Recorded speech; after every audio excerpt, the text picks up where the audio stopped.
Good morning, everyone, and thank you so much for tuning into your Saturday edition of Wasatch Weekends. Today is April 27th. I'm your host, Maddie Evans, and today is one of my personal favorite days in the entire world, as it is my mother's birthday. So, Mom, if you are watching, happiest of birthdays to you. I hope that you have the most incredible day ever. Now, we've got a great show in store for you. We've got some fun things taking place. We're going to introduce you to Nuzzles to maybe help you bring home that forever friend that you could use as a lifetime companion, as well as introducing you to a delicacy, English muffin pizzas. So make sure that you stay tuned for that as well. And then we've got a great local artist here in the community, and by artist I mean author. Her name is Terry Sidford, and she has a great motivational book to help you really connect with yourself. We're going to take a look at that local weather forecast though right now.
We're going to take a look back on an interview that I did with local author Terry Sidford. She's got some great information on how you can improve your life. So let's take a look.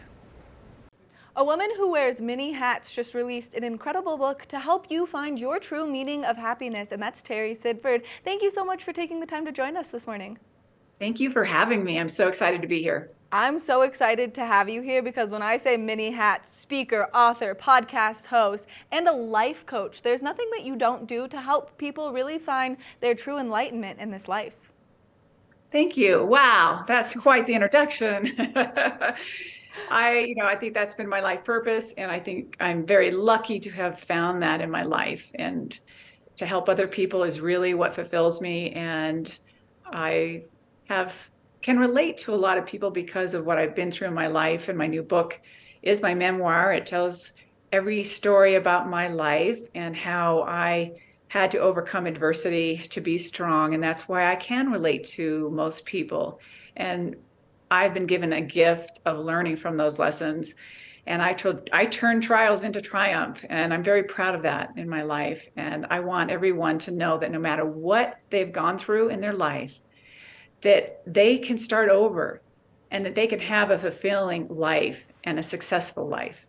Just learn and grow from every experience. So that's really kind of the basis of it, with three concepts of truth, courage, love. I was just going to say, so Truth, Courage, Love is your second book, but your first memoir. And I have so many questions, only because what you did in this book is so inspiring. So what originally inspired you to write Truth, Courage, Love? Well, I've been asked that one a lot.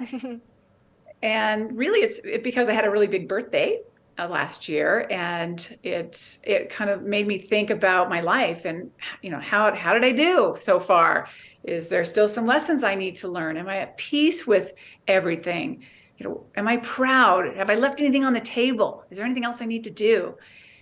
And I sat there for a moment thinking, wow, I've had an interesting life, yet I am so proud of where I'm at and what I've learned. And now having a rough start, having a great ending to my 60 years. Yes. You look amazing for being 60. No one would know. Thank you. You're welcome. Thank you so much. Yeah. And it's even hard to say, but I'm proud. And now I want to give back. I really want people to know that no matter what happens, no matter what age you are, you can start again. Just learn, grow, and fulfill your potential at any time of your life. You can start over today in any moment. That's what I hope when you read my book, that you'll learn that, wow, she went through those things and she still was able to do the things that she's dreamed of doing or never even thought of doing in her life. And I really have a tremendous humbling appreciation. Which is such an important message for so many people to have, no matter your age, no matter what you've been through, like you said, just to have that little bit of encouragement from someone like you is so empowering. And so let's talk a little bit about what the writing process was like.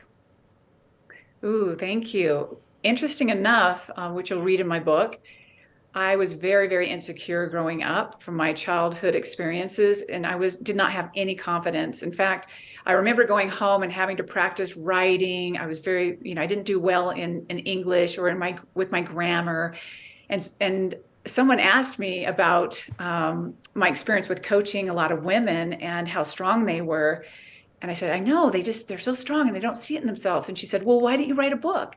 I looked at her like she was from, outer space. Like, no, I can't write a book. This is not me. And she said, Terry, I'm going to help you. So what I have learned in now my second book is that if you have a story or a message, you can get it out there, and there's people that can help you. I just got this story out. I did a lot of writing, and then I had someone help me with the grammar and making sure it's edited. And it's a beautiful process. And if I can do it, anyone can do it. And I know most people do have a story to tell. We all do.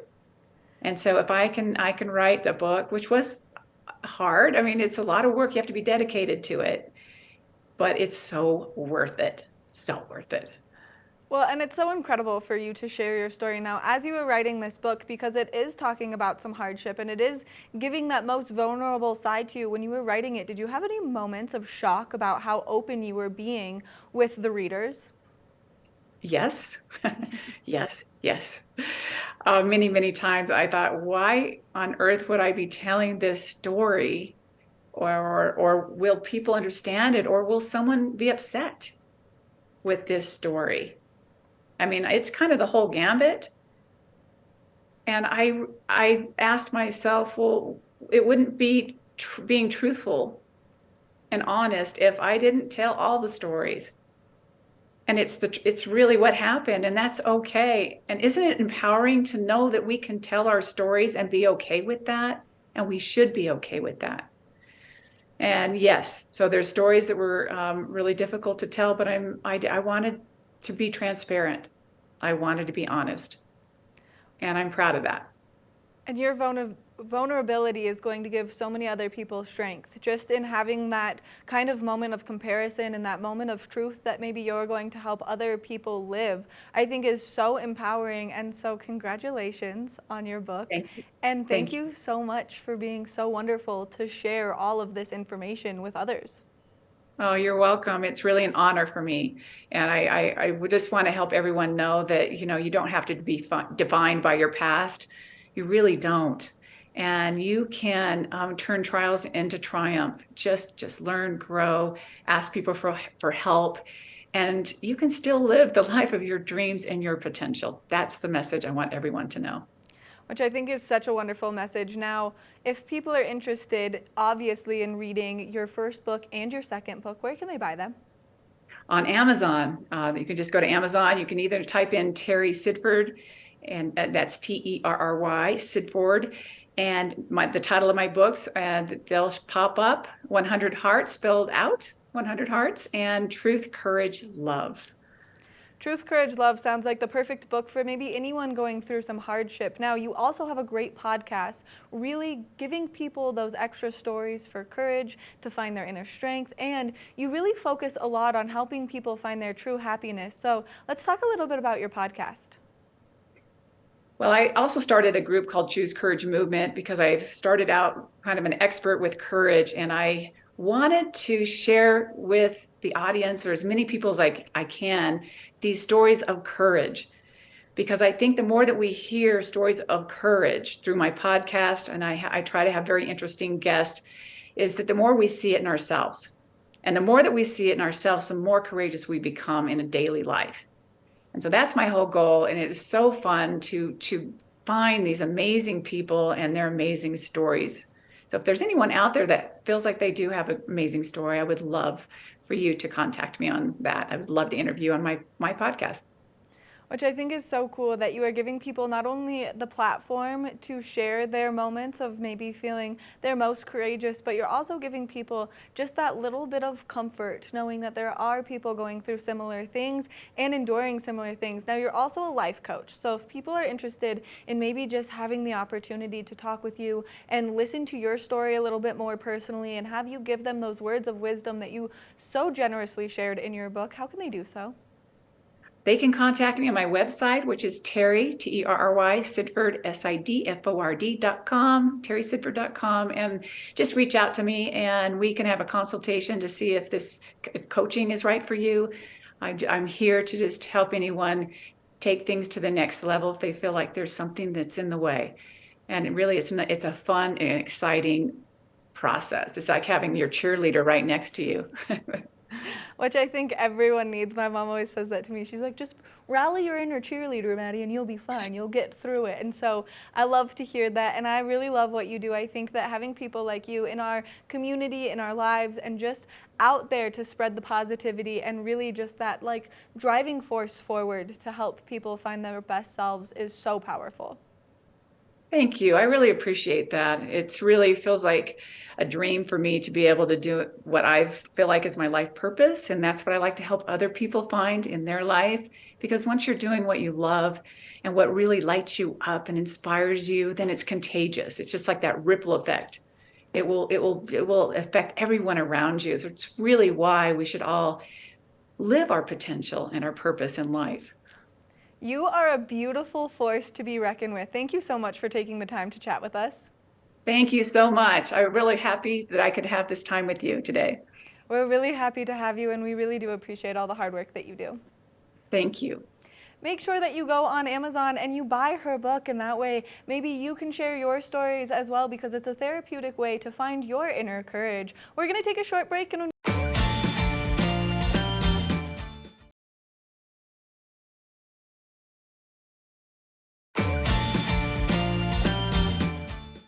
welcome back to Wasatch Weekends. Are you looking for a fun, family-friendly activity to do in the kitchen? Well, Kim and Ross took some time to make some English muffin pizzas, and this is one of those great bite-sized snacks. So let's take a look at how you can make them at home.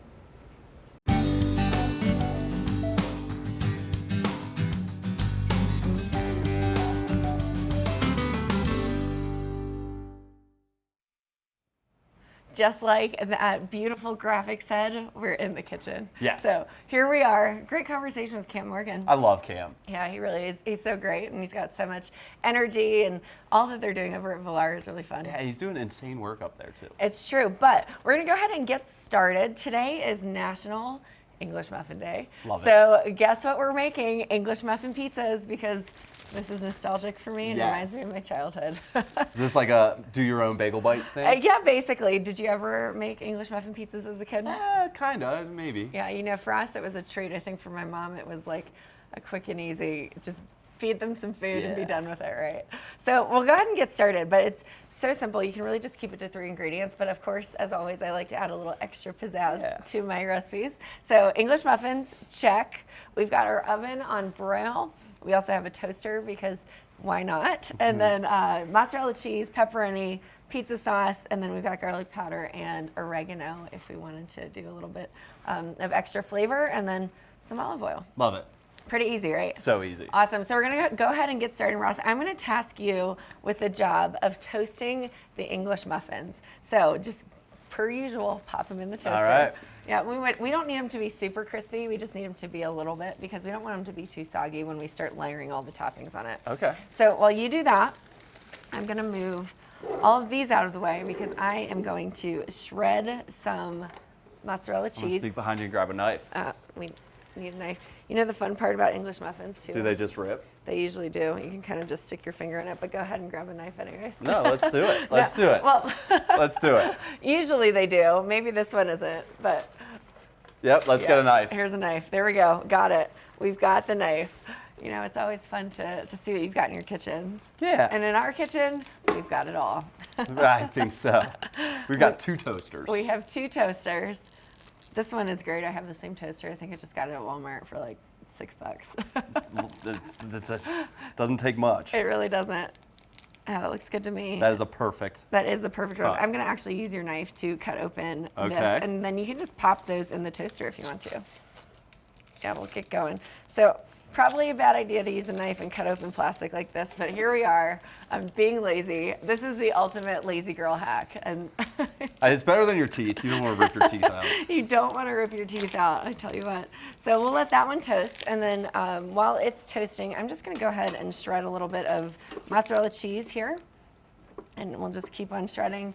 It's nice and easy. You know, some of these things are kind of hard to shred with. You know, you don't want to slide your finger everywhere, No. but you just want to put enough pressure down on it so we can just keep shredding this mozzarella cheese. It'd be nice if they like sold pre-shredded cheese. You Well, know? they do, but you know, here we are. not as good. We're trying to make everything homemade. It's better here. when you do it. Yeah. And honestly, you know what? I actually prefer to use black cheese, and this is maybe I shouldn't say this on there, but the regular shredded cheese that's already shredded actually has like an additional potato starch on it to keep it from sticking together too much when it's in the package. yeah. Just fun facts, things to know. Oh yeah. Yeah, It's a cheat So I code. try to avoid using the shredded cheese in the bag, but you know what? Sometimes you just got to do it. Yeah. This is definitely gonna be better. It definitely is. So we're just going to shred it up a little bit.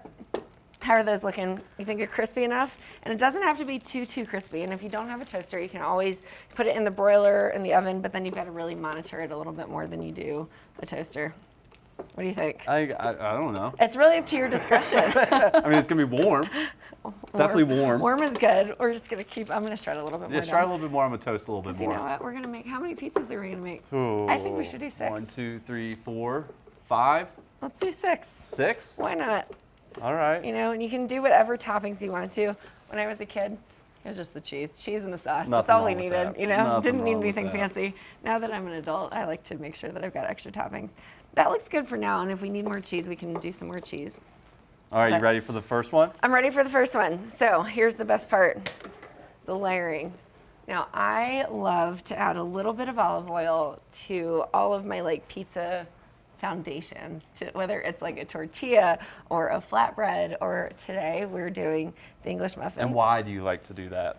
I don't know, I think it just gives it a little bit of extra like flavor depth. Okay. A little extra zhuzh. Okay. If we were using the right Yeah. word. You know, just to make it a little bit special, do a little bit there. You know, just do a little, spread it around a little bit. So the best part about an English muffin, as I put the olive oil in front of the camera, we just kind of spread it around a little bit. And if you had like a duster, you could use that.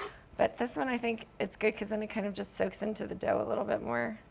There we go. We'll put a little more there. And then I put a little garlic powder. Love it. Do you like pepperoni? Yeah, of course. Yeah, of course. You know, some people don't. But I'm a big fan. Of course, I lose the label, but this is oregano. We got some oregano here as well. Just sprinkle a little bit of that on. I put a little bit more on my cheese as well once I'm done. So the sauce, the best Yes. part. Yeah. Make sure that freshly opened pizza sauce, not picky. It's starting to smell like pizza. It is. We are in the kitchen to make a delicious pizza. Do you want to make one side? You I'll got do the this. other. You got Okay. this. All right. So we're just I gotta gonna, watch the toaster. You do have to watch the toaster. So we're just gonna spread this on, just like that. Pizza sauce, can't go wrong. It's really not hard. Oh, yeah. You don't need a specific measurement for this. You know, actually, when I'm cooking like a pasta sauce on the stove as well, like a marinara, I always add a little bit of extra olive oil to it as well. Okay. It kind of thins it out, and just the flavor of the olive oil is really rich. It's quite delicious. Yeah. So we're just gonna keep spreading that on there. You wanna do the honors and put the mozzarella on top? Yeah, let's do it. Let's do it. As much or as little as you want to. That's the best part. Yeah, make your own. Make your own. I'll grab some of this pepperoni, which we are already open. Now, if you really wanted it to be like more bite-sized, you can always cut your pepperoni slices or just rip it, you know. I'm gonna put a little more cheese. Why Oh, not, right? okay. We're going cheesy on All these right. on these pizzas. You know, the more cheese you use, the more you have to shred. Hey, you know what? The good news is we've got time to do it. All right, let's do it. So here's what else I like to personally do. We have olive oil on the bottom. I pour a little bit, just a little dollop on top. Well, that's a little more than I wanted That's to. all right. Because it pours kind of fast out of this jar. just like that. If you had one of the like, you know, the soap dispensers or the olive oil pours with the like thinner spout, that's what I like to do there. And then we'll add a little bit more oregano on top, just a little bit. All right. Now you can do Italian seasoning if you have that at home. There we go. That's pizza 1. Should we do pepperoni on both? Yeah. All right, we're gonna add some pepperoni on both. I think we're looking at like a 3 pepperoni pizza. What do you think about We have that? 10 more to go, so however you want, whatever your heart desires We on have these first 10 two. more to go, and of course I get pizza sauce on my fingers, but That's okay. it is what it is. I'll lick them after, not Yes. while I'm making, Yes. because we want to stay sanitary. But we got these 2 pizzas here. We're just gonna put them onto our tray. All right. While I start doctoring up this, do you want to shred a little bit more cheese? Yeah, let's shred there we some more go. cheese. You know, he was right. The more cheese we put on the pizzas, the Knew more it. we've got to shred it down. Awesome, looking good. So we'll do another little drizzle of olive oil. Let's see if I can do this more carefully with this one. Just, whoops, a little bit more than I wanted on that one, but that's okay. We have to feed our guys behind the camera. We do, we do. You know, pizza for breakfast, I'm not opposed. What do you think? I don't know what I'm doing over here now. I made a mess. You are making such a mess, but that's okay, Ross. You know, we were just learning new skills every day on the show. You're nailing it. Looks good to me. Awesome. I think that'll be enough cheese. And we'll just put a little sauce on this one, a little more sauce on this side. Goodness. Kim, have you been watching the basketball playoffs You know what? from your past life? My past life. What people don't know is I used to be a cheerleader and a dancer for the Washington Wizards in my younger years And- on the East Coast. Yeah, and it's so funny because I grew up going to Wizards games. It's, you know, there's a chance you might have seen me, probably not, but we're not that far apart. But yeah, the in age. Nuggets are coming in hot, Nuggets are coming in hot. taking care of the Lakers. They're Came doing- back last night. We'll see what happens. I think that looks good to me. What do you think? Cheese it up? Cheese it up. I think we should do these 2. We should leave these cheesy, unless we want pepperoni on all of it. What do you think? We got 8 more to go, so whatever you're feeling. We're not making the whole package. That's the best part. You know, one These of the look good, things though. that I loved as a kid as well, outside of pizza, Mom would make us English muffins, and we would do it with butter, a little bit of honey, and some cinnamon on top, and that would be like a delicious, fun, and easy breakfast. Clearly, we're a big fan of English muffins in my household. They're good. They are good. We'll add a little more oregano. Bread is the crux of everything. It really is. So if you have a good bread base, then Yeah. you're set up That's for ex- success. That's exactly right. So we're putting a couple more pepperonis on this one. There we go. And then we're just gonna pop these in the oven and we're gonna broil them for about, I'd say just till the cheese is melted. That's why we did the pre-toaster with our English muffins so that it's nice and crispy. And these are crispy, even though they're not golden brown, they're definitely crispy, I can feel it. And we're gonna go ahead and pop these in the oven. I'd say for what, about 5 minutes or so, but really you just wanna monitor the cheese to melt. If you want it a little bit more, you know, crispy and bubbly on the top, then leave it in there longer. But if you just want the cheese to melt, then pop them right out. We're on broil in there? We're gonna broil it, All that's right. it. It's that simple. So I'll pop these in the oven here. And I can't wait to eat pizza for breakfast because it's an English muffin and it's pizza. You Love know it. what? Perfect breakfast in my opinion. But we've got more on the show in the second hour after this.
Welcome back to the show. We've got Josh and Hippo joining us. So if you're looking for that forever companion, well, this is the perfect forever companion. Good morning, Josh.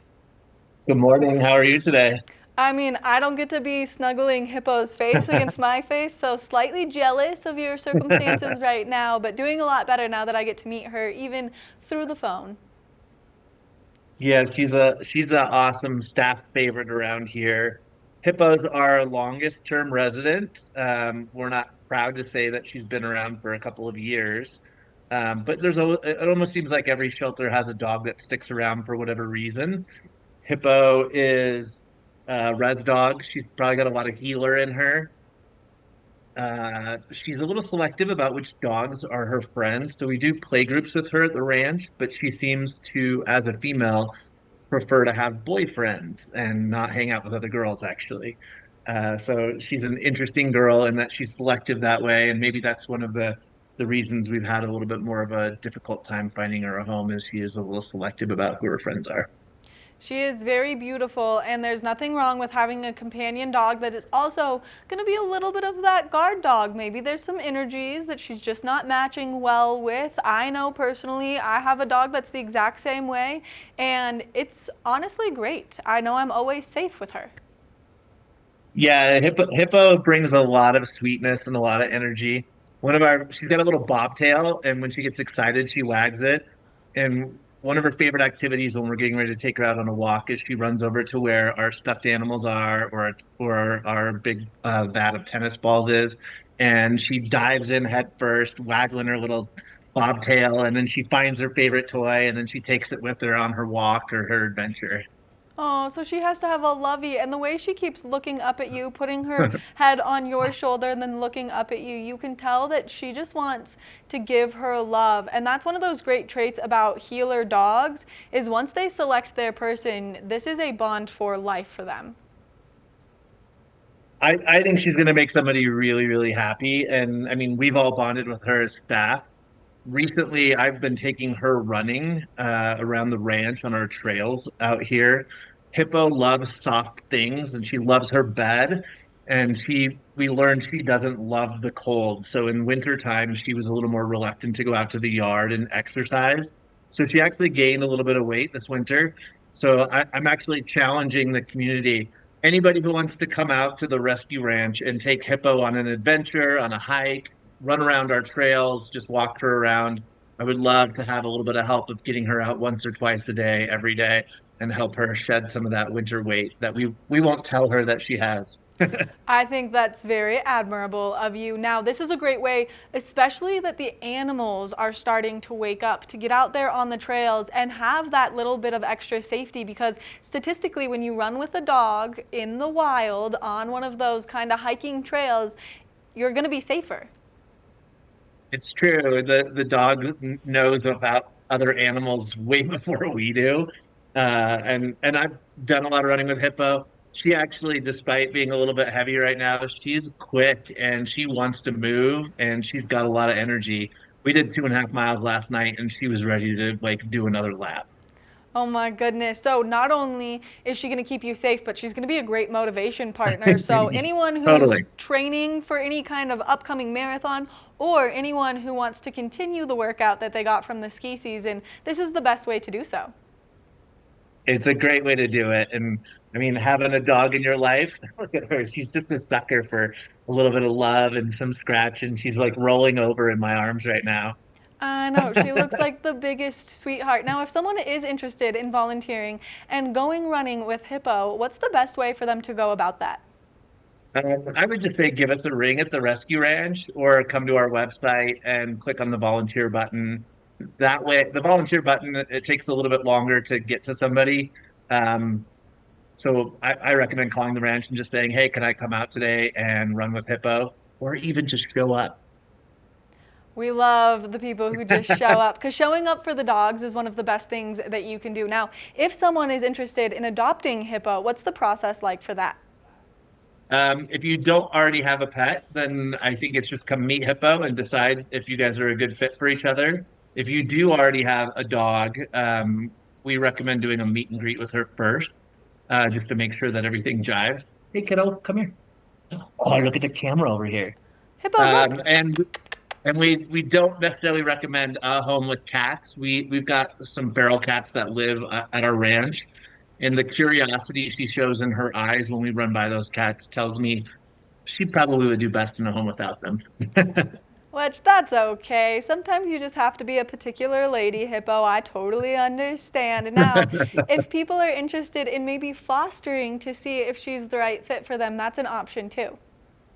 It is, and the reality too is like we've had a couple families foster Hippo over the last few years, just to get her out of the ranch for a little while to just take a break. We had a family who had her several months ago, and the man was a runner, and he would take her out running all the time, which might be why she's so good at it. And she thrives in a home. She does really, really well, and like kids have done well with her. So I think the right family taking her out of the ranch or doing a trial adoption, like fostering, is a really good option for her. And then, of course, it's important that people note that that adoption fee goes towards all of her medical work. So she's going to come up to date on her shots. She's going to come microchipped and spayed. Correct. Yeah, I mean we take really good care of Hippo. She's had all her shots. We feed her well, give her lots of love.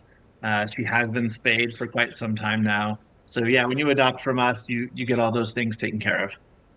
And then, of course, it is spring cleaning time, so you guys are always accepting donations. But right now, as people are cleaning out maybe the nooks and crannies of their home and finding things like used towels, used blankets, old dog toys, those are things that you guys are interested in.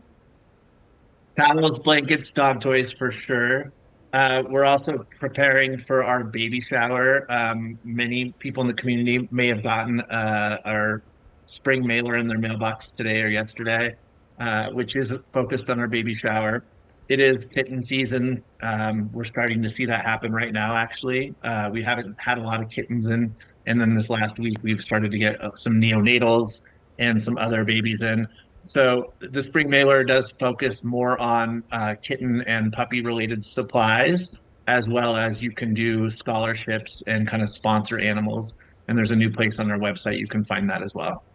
Josh, thank you so much for giving us all this great information, and thank you for all the hard work you do, not only for the dogs, for the cats, but the pigs too. Now, if people are interested, what's the website? Nuzzlesandco.org. That's nuzzlesandco.org. Lots of information, all our adoptable animals, all the ways you can get involved on there.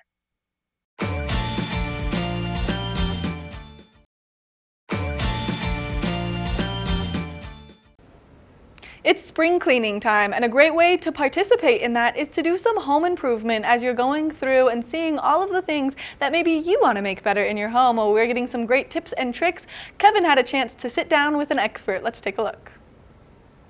This is the season to do a lot of those home improvement projects that you've been waiting to do. With the values of the homes rising around here, everybody's looking for trying to get that extra square footage or those enhancements that are going to bring the best value to their home. Well, I'm here with home improvement expert Tom Krautler and co-host of the syndicated radio show, The Money Pit. Good morning, Tom. Well, I tell you, you've got a lot of great ideas to help those DIYers out there to make the best improvements with their homes. What are some things that you're looking at right now with that unused square footage to enhance the size and the appearance of your home? Well, here's a great unused space. If you have an elevated deck, the area underneath is usually damp and dingy, which makes it hard to use. The solution is adding an underdeck drainage system. Now, Trex Rain Escape does just that. It uses a network of troughs and downspouts to collect and divert water away from the deck, and that protects the deck structure from rot and decay and keeps that space below the deck dry. While most drainage systems install below the joist, this one installs on top of the joist, so it protects the entire structure and allows you to run gas and electric lines and anything else you need to fix up that space. Because now look, you've doubled your deck's living space, right? It's easy to install. You only need a couple of tools and you're good to go. What a great idea. It just really increases that outdoor space so that if you've got a hot tub or like you showed there, a little living space or a grill, completely protects that, because when do you use that? Obviously when it rains. So great idea. How easy is something like that to put in for the do-it-yourselfer? Well, that's not terribly difficult to do. Like I said, you only need 3 tools. So if you're replacing your deck boards or if you're building a deck from scratch, you should definitely add it to that job. Great. Well, another thing is with utilities on the rise, everybody's looking at a way to do things, whether it's put in flow reducers on their faucets. But when it comes to electric, it's very limited on what you can do. So what are some ideas to help save the power bill and maybe reduce some of those bills that you're seeing every month? Great, so there's 2 things you can do.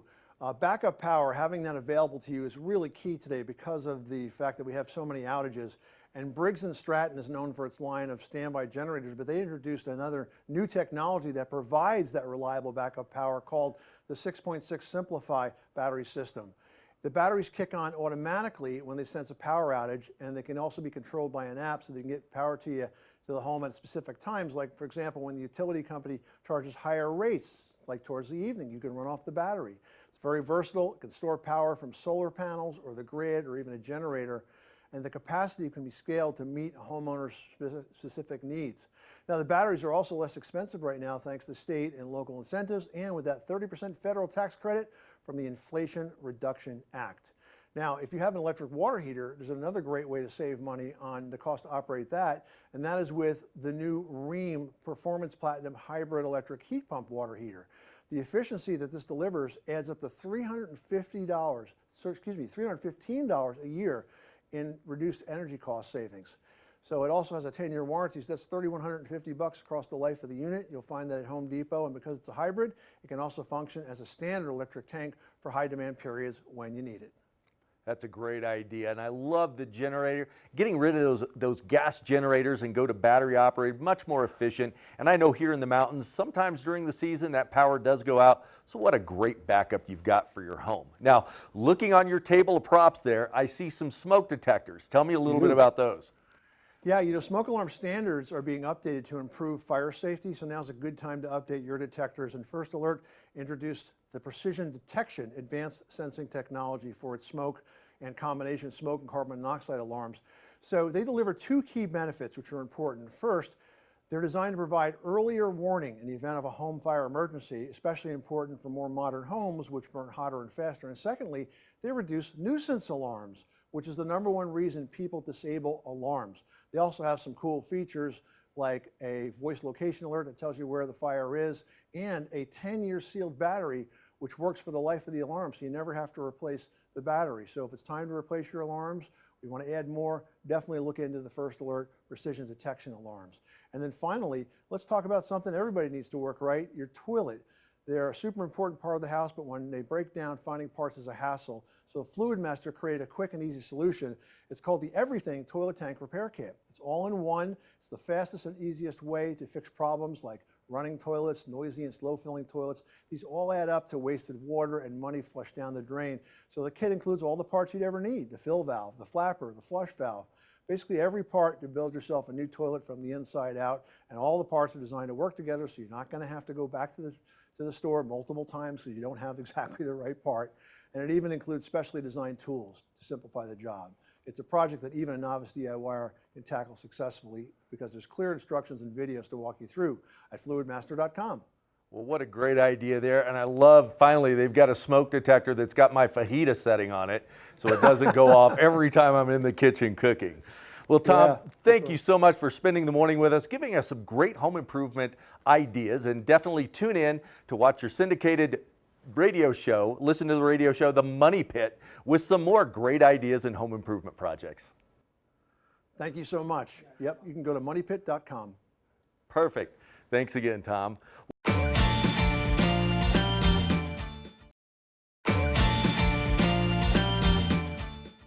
Did you or someone you know struggle with seasonal depression? Or maybe while we're still seeing all of these April showers that hopefully, fingers crossed, are going to bring us those beautiful May flowers, struggle with seasonal depression? Well, we've got some great tips on how you can combat it. Let's take a look.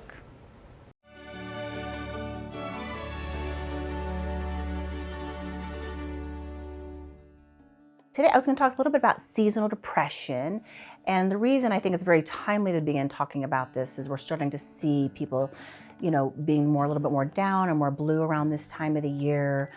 The seasons have changed, the days are getting shorter and shorter. And those are usually precipitants to developing a seasonal depression if you're predisposed to it at this time.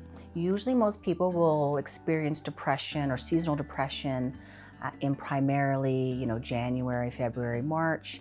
But I see, at least up here in Park City, earlier and earlier, because we tend to have a pretty short fall and earlier winter than most parts of the country.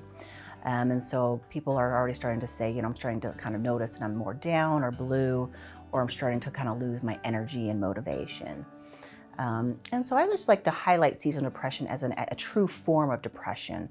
It's not something that simply is going to be kind of mild and you can work through it. For some people, it's actually we need to kind of intervene and get some treatment started for them. Some of the warning signs for depression typically include, or they start with kind of lower moods. You'll notice lower energy, maybe struggles to focus, concentrate, maybe organize or plan things. Other things to think about, low motivation or just not wanting to get out and hang out with family or exercise or do the things that you used to typically enjoy. The other things to worry about is appetite. And I know, like for myself, around this time of year, I start craving kind of some of those more comfort homemade foods like pot roast and pot pies and things like that. And so usually, those are carbohydrate cravings, and that's something that we'll start seeing more often with people who are starting to struggle with some kind of maybe some seasonal blues or seasonal depression. I like to make sure people take those seasonal depression very seriously because it can lead to serious complications similar to any other kind of major depressive event.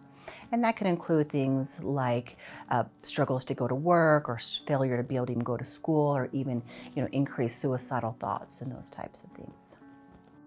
So the etiology of seasonal depression is not entirely known, but there's a lot of different theories out there. One of them being it's just related to the shortening of the days with less sunlight exposure.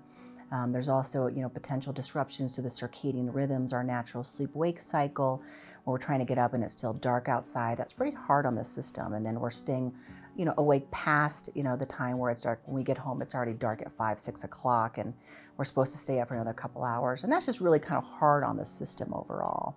And I really love the idea of 2 different types of novel treatments. One is a light box therapy or light box treatment.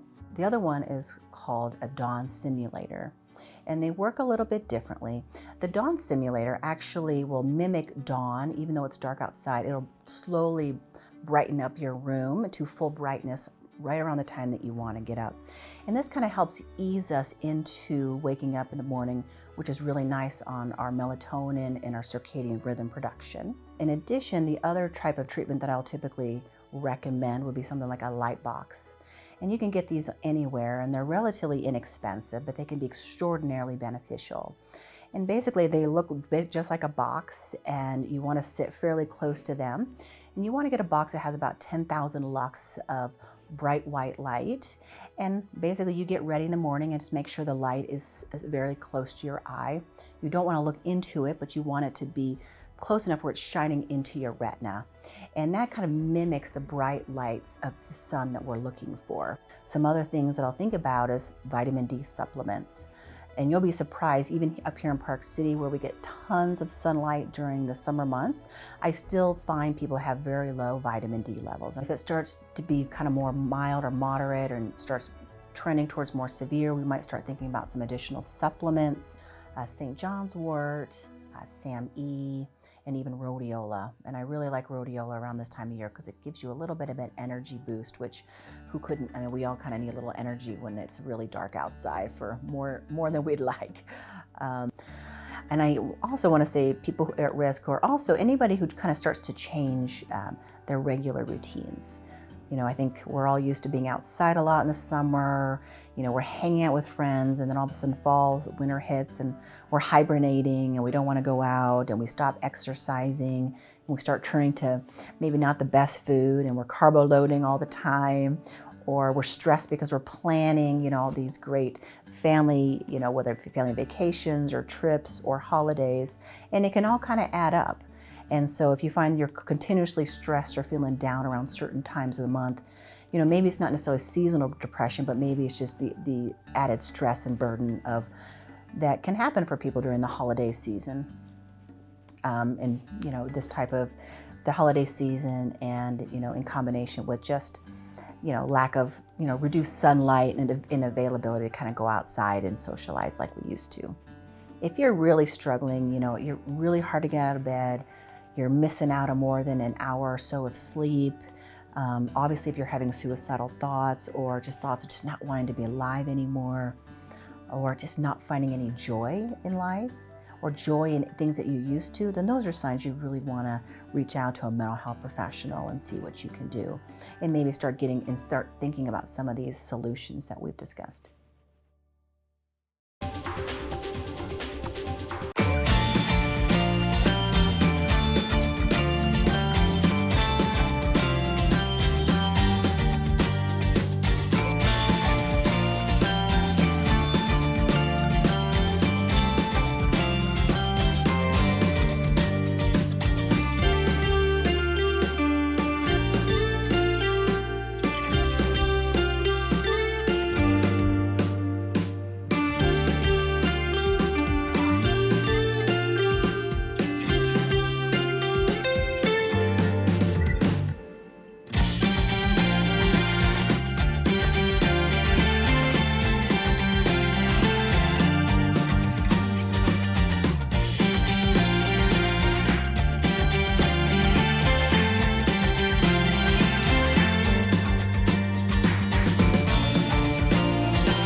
Thank you so much for tuning into your Saturday edition of Wasatch Weekends. I've been your host, Maddie Evans, and I love getting to be here each and every morning and talk about some of the great things happening in our community. So make sure that you stay tuned for your Sunday edition tomorrow morning, and we'll see you then.